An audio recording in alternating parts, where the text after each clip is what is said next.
Chapter 16. "Aunt Fanny doesn't look much better," George said to his mother a few minutes after their arrival on the night they got home. He stood with a towel in her doorway, concluding some sketchy ablutions before going downstairs to a supper which Fanny was hastily preparing for them. Isabel had not telegraphed. Fanny was taken by surprise when they drove up in a station cab at 11 o'clock, and George instantly demanded a little decent food.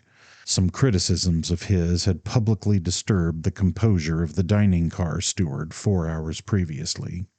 "I never saw anybody take things so hard as she seems to," he observed, his voice muffled by the towel. "Doesn't she get over it at all?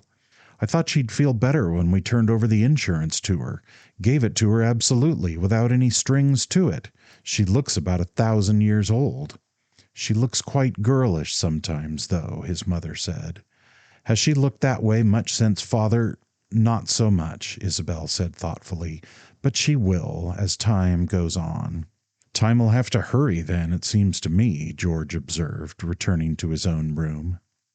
When they went down to the dining room, he pronounced acceptable the salmon salad, cold beef, cheese, and cake which Fanny made ready for them without disturbing the servants. The journey had fatigued Isabel. She ate nothing, but sat to observe with tired pleasure the manifestations of her son's appetite, meanwhile giving her sister-in-law a brief summary of the events of commencement. But presently she kissed them both good night, taking care to kiss George lightly upon the side of his head, so as not to disturb his eating, and left aunt and nephew alone together. "It never was becoming to her to look pale," Fanny said absently a few moments after Isabel's departure. "What'd you say, Aunt Fanny?" "Nothing. I suppose your mother's been being pretty gay, going a lot?" "How could she?" George asked cheerfully. "In mourning, of course all she could do was just sit around and look on. That's all Lucy could do either, for the matter of that." "I suppose so," his aunt assented. "How did Lucy get home?" George regarded her with astonishment. "Why, on the train, with the rest of us, of course." "I didn't mean that," Fanny explained. "I meant from the station. Did you drive out to their house with her before you came here?" "No, she drove home with her father, of course." "Oh, I see. So Eugene came to the station to meet you." "To meet us?" George echoed, renewing his attack upon the salmon salad. "How could he?" "I don't know what you mean," Fanny said drearily in the desolate voice that had become her habit. "I haven't seen him while your mother's been away." "Naturally," said George. "He's been East himself." At this, Fanny's drooping eyelids opened wide. "Did you see him?" "Well, naturally, since he made the trip home with us." "He did?" she said sharply. "He's been with you all the time?" "No, only on the train in the last 3 days before we left. Uncle George got him to come." Fanny's eyelids drooped again, and she sat silent until George pushed back his chair and lit a cigarette, declaring his satisfaction with what she had provided. "You're a fine housekeeper," he said benevolently. "You know how to make things look dainty as well as taste the right way. I don't believe you'd stay single very long if some of the bachelors and widowers around town could just once see—" She did not hear him. "It's a little odd," she said. "What's odd?" "Your mother's not mentioning that Mr. Morgan had been with you." "Didn't think of it, I suppose," said George carelessly, and his benevolent mood increasing, he conceived the idea that a little harmless rallying might serve to elevate his aunt's drooping spirits. "I'll tell you something in confidence," he said solemnly. She looked up, startled. "What?" "Well, it struck me that Mr. Morgan was looking pretty absent-minded most of the time, and he certainly is dressing better than he used to. Uncle George told me he heard that the automobile factory has been doing quite well, won a race, too. I shouldn't be a bit surprised if all the young fellow has been waiting for was to know he had an assured income before he proposed." "What young fellow?" "This young fellow Morgan," laughed George. "Honestly, Aunt Fanny, I shouldn't be a bit surprised to have him request an interview with me any day, and declare that his intentions are honorable and ask my permission to pay his addresses to you. What had I better tell him?" Fanny burst into tears. "Good heavens," George cried. "I was only teasing. I didn't mean—" "Let me alone," she said lifelessly, and continuing to weep, rose and began to clear away the dishes. "Please, Aunt Fanny, just let me alone." George was distressed. "I didn't mean anything, Aunt Fanny. I didn't know you'd got so sensitive as all that." "You'd better go up to bed," she said desolately, going on with her work and her weeping. "Anyhow," he insisted, "do let these things wait. Let the servants tend to the table in the morning." "No." "But why not? Just let me alone." "Oh, Lord!" George groaned, going to the door. There he turned.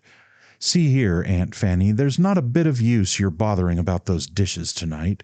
What's the use of a butler and 3 maids if— just let me alone." He obeyed, and could still hear a pathetic sniffing from the dining room as he went up the stairs. "By George!" he grunted as he reached his own room, and his thought was that living with a person so sensitive to kindly raillery might prove lugubrious. He whistled long and low, then went to the window and looked through the darkness to the great silhouette of his grandfather's house. Lights were burning over there, upstairs. Probably his newly arrived uncle was engaged in talk with the major. George's glance lowered, resting casually upon the indistinct ground, and he beheld some vague shapes unfamiliar to him. Formless heaps they seemed, but without much curiosity he supposed that sewer connections or water pipes might be out of order, making necessary some excavations.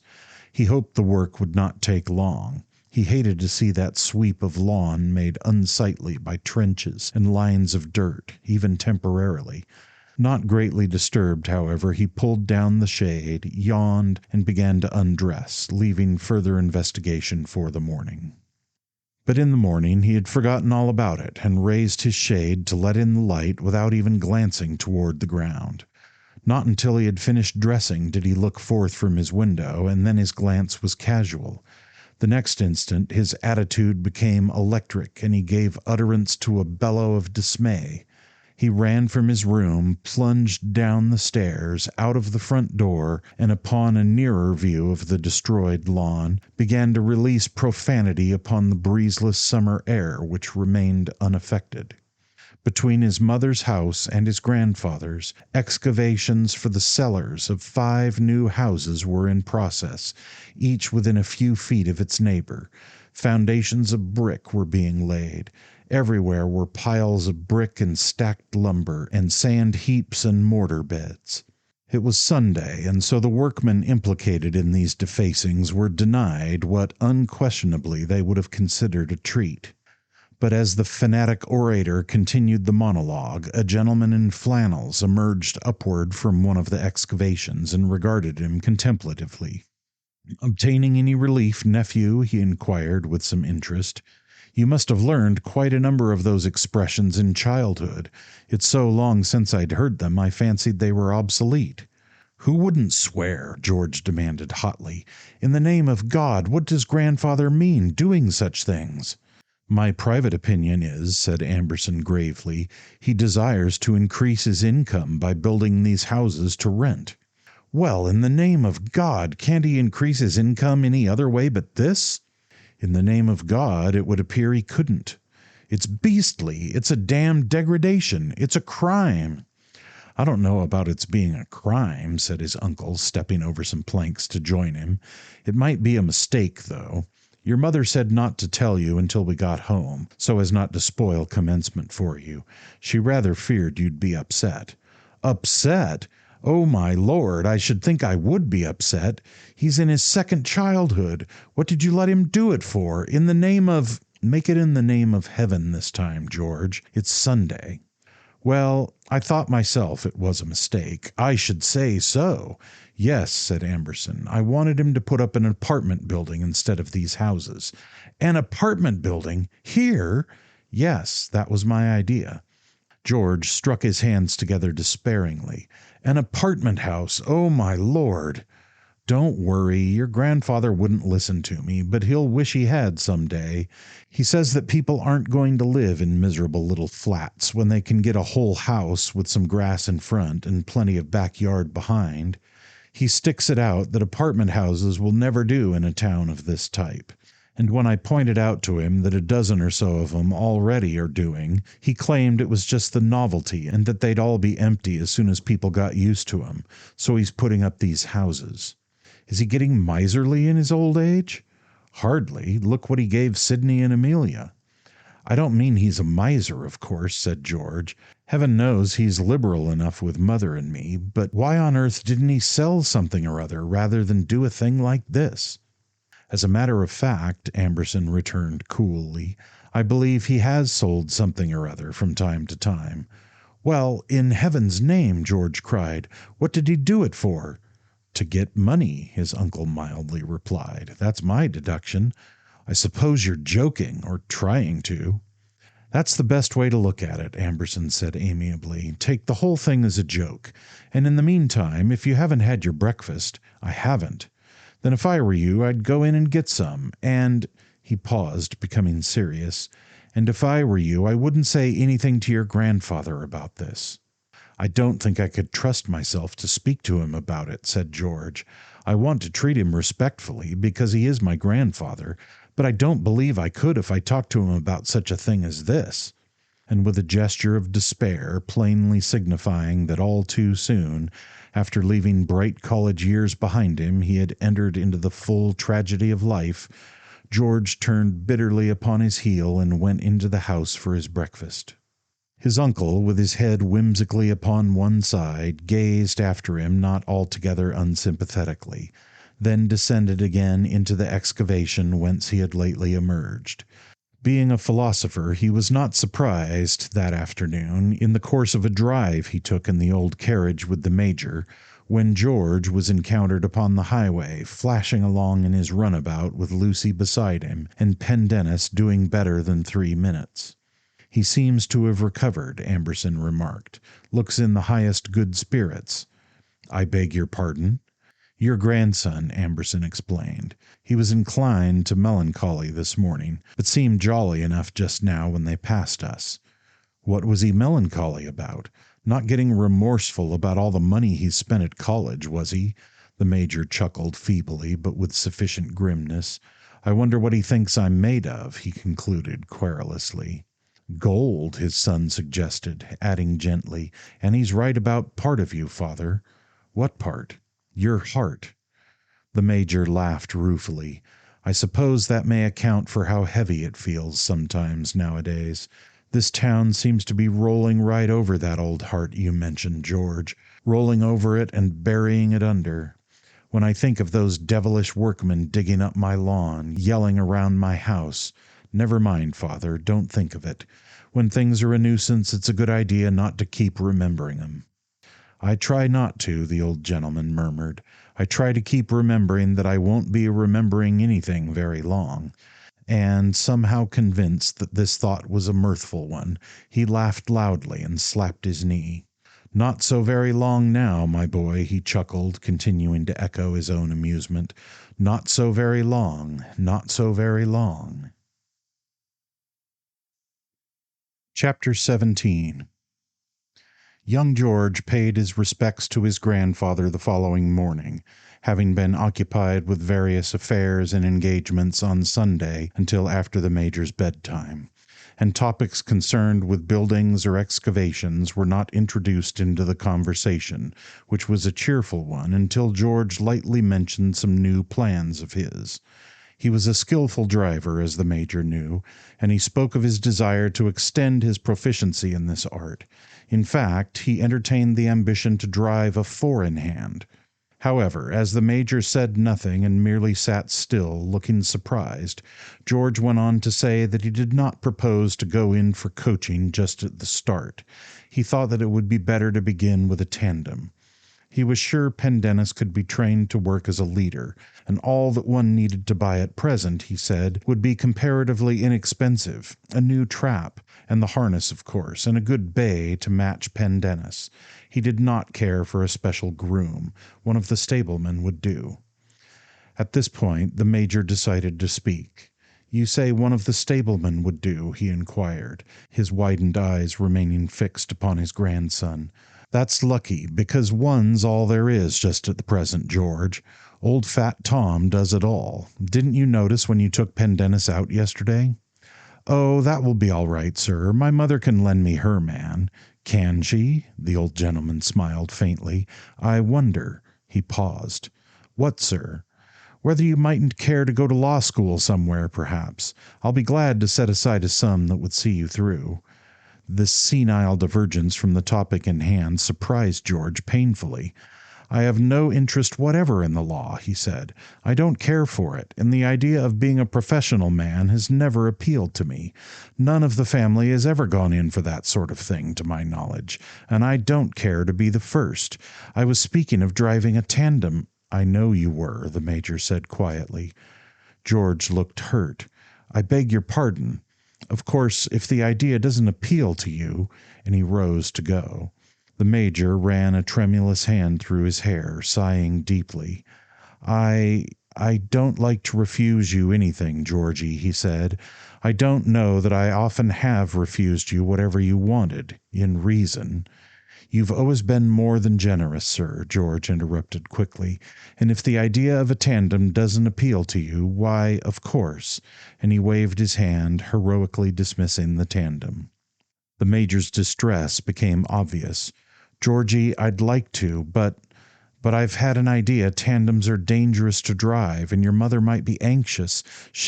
No, sir, I think not. She felt it would be rather a good thing, help to keep me out in the open air. But if perhaps your finances— Oh, it isn't that so much, the old gentleman said hurriedly.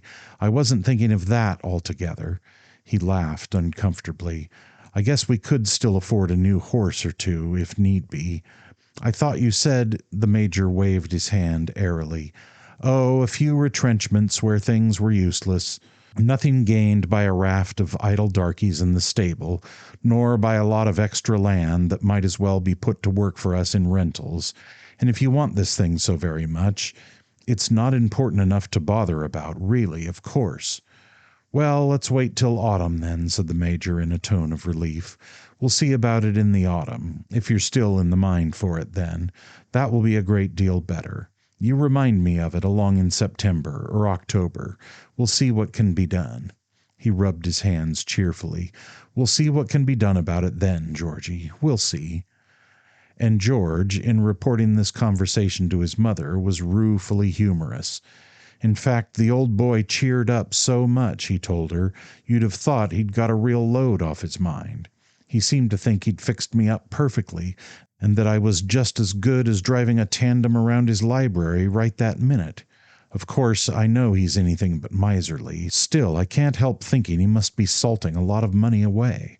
I know prices are higher than they used to be, but he doesn't spend within thousands of what he used to, and we certainly can't be spending more than we always have spent. Where does it all go to? Uncle George told me grandfather has sold some pieces of property, and it looks a little queer. If he's really property poor, of course we ought to be more saving than we are, and help him out. I don't mind giving up a tandem if it seems a little too expensive just now. I'm perfectly willing to live quietly till he gets his bank balance where he wants it. But I have a faint suspicion, not that he's getting miserly, not that at all, but that old age has begun to make him timid about money. There's no doubt about it. He's getting a little queer. He can't keep his mind on a subject long. Right in the middle of talking about one thing, he'll wander off to something else, and I shouldn't be surprised if he turned out to be a lot better off than any of us guess. It's entirely possible that whatever he sold just went into government bonds or even his safety deposit box. There was a friend of mine in college who had an old uncle like that, made the whole family think he was poor as dirt, and then left 7 millions. People get terribly queer as they get old sometimes, and grandfather certainly doesn't act the way he used to. He seems to be a totally different man. For instance, he said he thought tandem driving might be dangerous. Did he? Isabel asked quickly. Then I'm glad he doesn't want you to have one. I didn't dream, but it's not. There isn't the slightest— Isabel had a bright idea. Georgie, instead of a tandem, wouldn't it interest you to get one of Eugene's automobiles? I don't think so. They're fast enough, of course. In fact, running one of those things is getting to be quite on the cards for sport, and people go all over the country in them. But they're dirty things, and they keep getting out of order so that you're always lying down on your back in the mud. And, oh no, she interrupted eagerly. Haven't you noticed? You don't see nearly so many people doing that nowadays as you did 2 or 3 years ago. And when you do, Eugene says it's apt to be one of the older patterns. The way they make them now, you can get at most of the machinery from the top. I do think you'd be interested, dear. George remained indifferent. Possibly, but I hardly think so. I know a lot of good people are really taking them up, but still. But still what? She said, as he paused. But still, well, I suppose I'm a little old-fashioned and fastidious. But I'm afraid being a sort of engine driver will never appeal to me, Mother. It's exciting, and I'd like that part of it, but still, it doesn't seem to me precisely the thing a gentleman ought to do. Too much overalls and monkey wrenches and grease. But Eugene says people are hiring mechanics to do all that sort of thing for them. They're beginning to have them just the way they have coachmen, and he says it's developing into quite a profession. I know that, Mother, of course. But I've seen some of these mechanics, and they're not very satisfactory. For one thing, most of them only pretend to understand the machinery, and they let people break down 100 miles from nowhere, so that about all these fellows are good for is to hunt up a farmer and hire a horse to pull the automobile. And the friends of mine at college that have had a good deal of experience tell me the mechanics who do understand the engines have no training at all as servants. They're awful. They say anything they like, and usually speak to members of the family as say. No, I believe I'd rather wait for September in a tandem, Mother. Nevertheless, George sometimes consented to sit in an automobile while waiting for September, and he frequently went driving in one of Eugene's cars with Lucy and her father. He even allowed himself to be escorted with his mother and Fanny through the growing factory, which was now, as the foreman of the paint shop informed the visitors, turning out a car and a quarter a day. George had seldom been more excessively bored, but his mother showed a lively interest in everything, wishing to have all the machinery explained to her.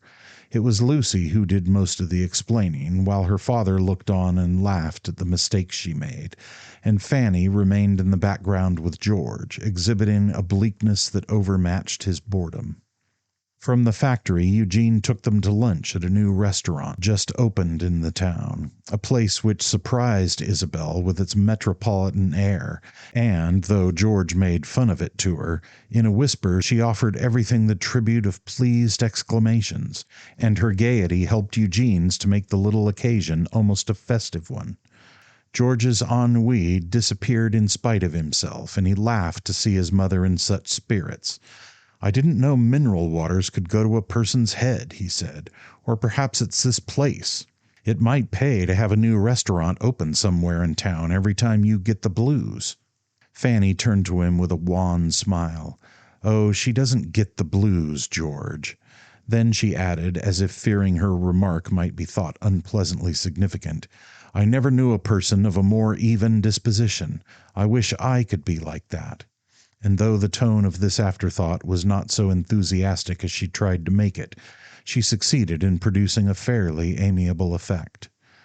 No, Isabel said, reverting to George's remark and overlooking Fanny's, what makes me laugh so much at nothing is Eugene's factory.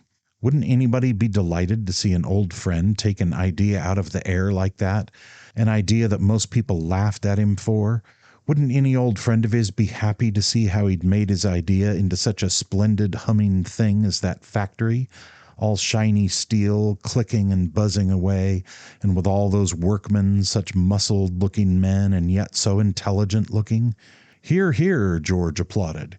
We seem to have a lady orator among us. I hope the waiters won't mind. Isabel laughed, not discouraged. It's beautiful to see such a thing, she said. It makes us all happy, dear old Eugene. And with a brave gesture, she stretched out her hand to him across the small table. He took it quickly, giving her a look in which his laughter tried to remain, but vanished before a gratitude threatening to become emotional in spite of him. Isabel, however, turned instantly to Fanny, "Give him your hand, Fanny," she cried gaily, and as Fanny mechanically obeyed, "There," Isabel cried, "if Brother George were here, Eugene would have his 3 oldest and best friends congratulating him all at once. We know what Brother George thinks about it, though. It's just beautiful, Eugene." Probably, if her brother George had been with them at the little table, he would have made known what he thought about herself, for it must inevitably have struck him that she was in the midst of one of those times when she looked exactly 14 years old. Lucy served as a proxy for Amberson, perhaps, when she leaned toward George and whispered, "Did you ever see anything so lovely?" "As what?" George inquired, not because he misunderstood, but because he wished to prolong the pleasant neighborliness of whispering. "As your mother. Think of her doing that. She's a darling. And Papa," here she imperfectly repressed a tendency to laugh, "Papa looks as if he's either going to explode or utter loud sobs." Eugene commanded his features, however, and they resumed their customary apprehensiveness. "I used to write verse," he said, "if you remember." "Yes," Isabel interrupted gently, "I remember." "I don't recall that I've written any for 20 years or so," he continued, "but I'm almost thinking I could do it again to thank you for making a factory visit into such a kind celebration." "Gracious," Lucy whispered, giggling, "aren't they sentimental?" "People that age always are," George returned. "They get sentimental over anything at all, factories or restaurants, it doesn't matter what."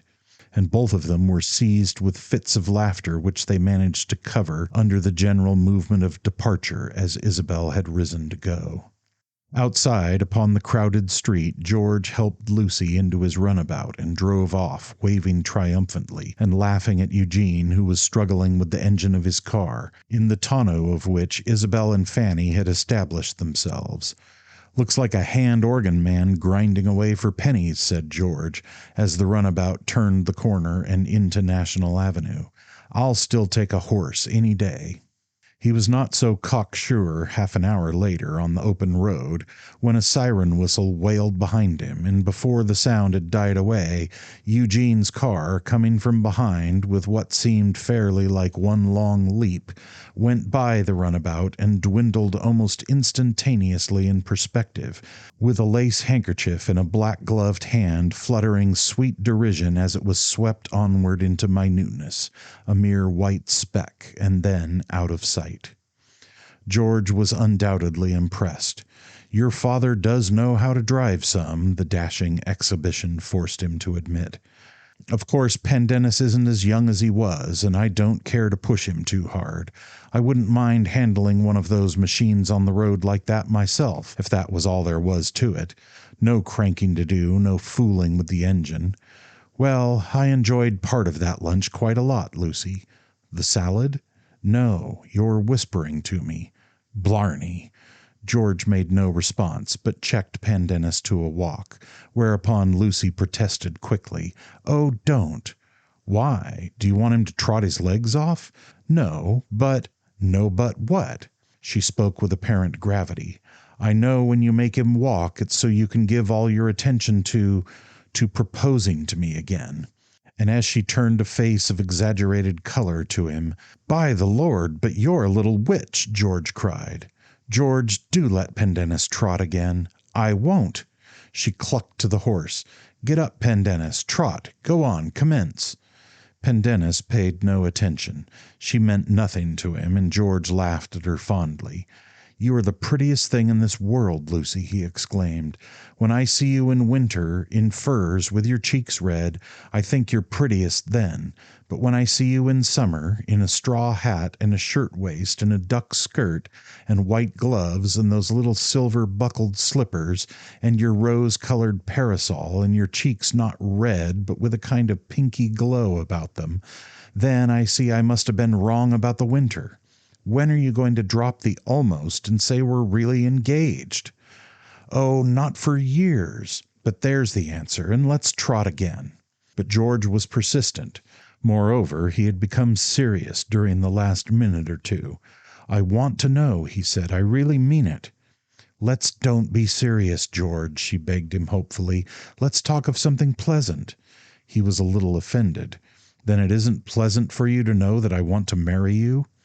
At this, she became as serious as he could have asked. She looked down, and her lip quivered like that of a child about to cry. Suddenly she put her hand upon one of his for just an instant, and then withdrew it. "Lucy," he said huskily, "dear, what's the matter?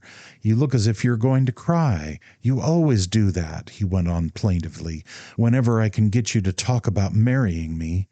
"I know it," she murmured. "Well, why do you?" Her eyelids flickered, and then she looked up at him with a sad gravity, tears seeming just at the poise. "One reason's because I have a feeling that it's never going to be." "Why?" "It's just a feeling." "You haven't any reason, or it's just a feeling." "Well, if that's all," George said, reassured, and laughing confidently, "I guess I won't be very much troubled." But at once he became serious again, adopting the tone of argument. "Lucy, how is anything ever going to get a chance to come of it, so long as you keep sticking to almost? Doesn't it strike you as unreasonable to have a feeling that we'll never be married, when what principally stands between us is the fact that you won't be really engaged to me? That does seem pretty absurd. Don't you care enough about me to marry me?" She looked down again, pathetically troubled. "Yes." "Won't you always care that much about me?" Yes, I'm afraid so, George. I never do change much about anything." "Well, then, why in the world won't you drop the almost?" Her distress increased. Everything. What about everything?" "Everything is so unsettled." And at that he uttered an exclamation of impatience. "If you aren't the queerest girl! What is unsettled?" "Well, for one thing," she said, able to smile at his vehemence, "you haven't settled on anything to do. At least, if you have, you've never spoken of it." As she spoke, she gave him the quickest possible side glance of hopeful scrutiny, then looked away, not happily. Surprise and displeasure were intentionally visible upon the countenance of her companion, and he permitted a significant period of silence to elapse before making any response. "Lucy," he said finally, with cold dignity, "I should like to ask you a few questions." "Yes?" "The first is, haven't you perfectly well understood that I don't mean to go into business or adopt a profession?" "I wasn't quite sure," she said gently. "I really didn't know quite." "Then of course it's time I did tell you. I never have been able to see any occasion for a man's going into trade, or being a lawyer, or any of those things if his position and family were such that he didn't need to. You know yourself there are a lot of people in the East, in the South too for that matter, that don't think we've got any particular family or position or culture in this part of the country. I've met plenty of that kind of provincial snobs myself, and they're pretty galling. There were one or two men in my crowd at college. Their families had lived on their income for 3 generations, and they never dreamed there was anybody in their class out here. I had to show them a thing or two right at the start, and I guess they won't forget it. Well, I think it's time all their sort found out that 3 generations can mean just as much out here as anywhere else. That's the way I feel about it, and let me tell you I feel it pretty deeply." "But what are you going to do, George?" she cried. George's earnestness surpassed hers. He had become flushed, and his breathing was emotional. As he confessed, with simple genuineness, he did feel what he was saying pretty deeply, and in truth his state approached the tremulous. "I expect to live an honorable life," he said. "I expect to contribute my share to charities, and to take part in movements." "What kind?" "Whatever appeals to me," he said. Lucy looked at him with grieved wonder. "But you really don't mean to have any regular business or profession at all?" "I certainly do not," George returned promptly and emphatically. "I was afraid so," she said in a low voice. George continued to breathe deeply throughout another protracted interval of silence. Then he said, "I should like to revert to the questions I was asking you, if you don't mind." "No, George, I think we'd better. Your father is a business man." "He's a mechanical genius," Lucy interrupted quickly. "Of course, he's both. And he was a lawyer once. He's done all sorts of things." Very well. I merely wish to ask if it's his influence that makes you think I ought to do something. Lucy frowned slightly. Why, I suppose almost everything I think or say must be owing to his influence in one way or another. We haven't had anybody but each other for so many years, and we always think about alike, so of course I see. And George's brow darkened with resentment. So that's it, is it? It's your father's idea that I ought to go into business, and that you oughtn't to be engaged to me until I do. Lucy gave a start. Her denial was so quick. No, I've never once spoken to him about it. Never. George looked at her keenly, and he jumped to a conclusion not far from the truth. But you know, without talking to him, that it's the way he would feel about it. I see.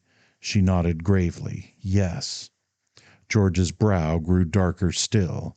Do you think I'd be much of a man, he said slowly, if I let any other man dictate to me my own way of life? George, who's dictating your— It seems to me it amounts to that, he returned. Oh, no. I only know how Papa thinks about things. He's never spoken unkindly or dictatingly of you. She lifted her hand in protest, and her face was so touching in its distress that for the moment George forgot his anger. He seized that small, troubled hand. Lucy, he said huskily, don't you know that I love you? Yes, I do. Don't you love me? Yes, I do. Then what does it matter what your father thinks about my doing something or not doing anything? He has his way, and I have mine. I don't believe in the whole world scrubbing dishes and selling potatoes and trying law cases. Why, look at your father's best friend, my Uncle George Amberson. He's never done anything in his life, and— Oh, yes, he has, she interrupted. He was in politics. Well, I'm glad he's out, George said. Politics is a dirty business for a gentleman, and Uncle George would tell you that himself. Lucy, let's not talk any more about it. Let me tell Mother when I get home that we're engaged. Won't you, dear? She shook her head. Is it because— For a fleeting instant she touched to her cheek the hand that held hers. No, she said, and gave him a sudden little look of renewed gaiety. Let's let it stay almost. Because your father— Oh, because it's better. George's voice shook. Isn't it your father? It's his ideals I'm thinking of, yes. George dropped her hand abruptly, and anger narrowed his eyes. I know what you mean, he said. I dare say I don't care for your father's ideals any more than he does for mine. He tightened the reins, Pendennis quickening eagerly to the trot. And when George jumped out of the runabout before Lucy's gate and assisted her to descend, the silence in which they parted was the same that had begun when Pendennis began to trot.